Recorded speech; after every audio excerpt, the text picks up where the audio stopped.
Je m'appelle Johanna, je suis née au Salvador, un petit pays d'Amérique centrale, dans les années 80. Ma mère biologique avait 19 ans et vivait avec sa famille chez ma grand-mère. J'ai été adoptée par des parents français et je suis arrivée en France à l'âge de 3 mois.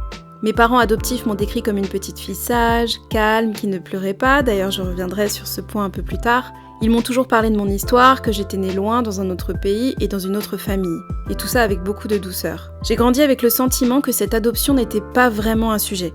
Je ne me sentais pas dans une grande souffrance par rapport à ce que j'avais pu observer chez d'autres personnes adoptées. Pourtant, je me souviens quand même que quand j'étais petite, je voulais les cheveux lisses et un prénom plus classique, plus français même. Du genre Elodie, Émilie ou Hélène, c'est comme ça que s'appelaient mes copines. Johanna était un prénom rare à l'époque, pourtant français, mais je crois que je cherchais à me différencier le moins possible. Et concernant mes cheveux, ma mère m'a coiffée jusqu'à ma préadolescence. Elle tirait sur mes cheveux pour les plaquer sur ma tête, pour les dompter pour que plus rien ne dépasse, et j'ai mis des années à sortir de ma coiffure chignon, et j'ai aussi maîtrisé très vite les différentes techniques de brushing. En fait, je pense que c'est par mes cheveux qu'a commencé ma prise de conscience. J'ai longtemps tiré dessus, moi aussi, de toutes les façons possibles, et j'ai cherché à ce qu'ils paraissent moins épais. Je les brossais beaucoup, ce qui cassait les boucles en réalité, et j'avais une sorte de masse informe au naturel, parce que je ne savais pas m'en occuper. Un jour, j'ai fini par me demander ce que je cherchais à dissimuler avec autant de force.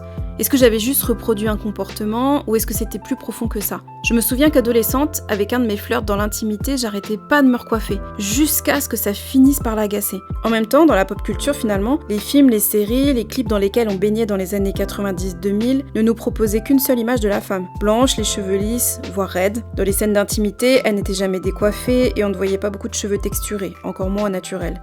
Perso, j'étais complètement fascinée par le brushing miroir de Rachel dans Friends. Et en grandissant, je me suis demandé pourquoi j'essayais de ressembler à des personnes si différentes de moi. Et j'ai commencé, petit à petit, à laisser mes cheveux naturels bouclés, mais j'alternais beaucoup avec des brushings, parce que c'est ce que je savais faire déjà, et aussi parce qu'on m'a beaucoup complimenté sur mes cheveux lisses, vu que ça a été longtemps la norme de beauté. Et finalement, c'est grâce aux réseaux sociaux que j'ai fini par apprendre par moi-même à m'en occuper et principalement à aimer mes cheveux, parce que mes cheveux font partie de mon identité.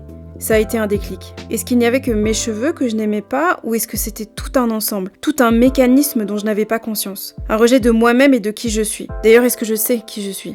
Je crois que c'est à ce moment-là que j'ai compris que j'étais une personne racisée et qu'enfant, je pensais que j'étais une personne blanche. Mon histoire a été oubliée, mon nom a été effacé, mes cheveux ont été domptés. Qui est Johanna? Et est-ce que je suis aussi Cecilia Guadalupe?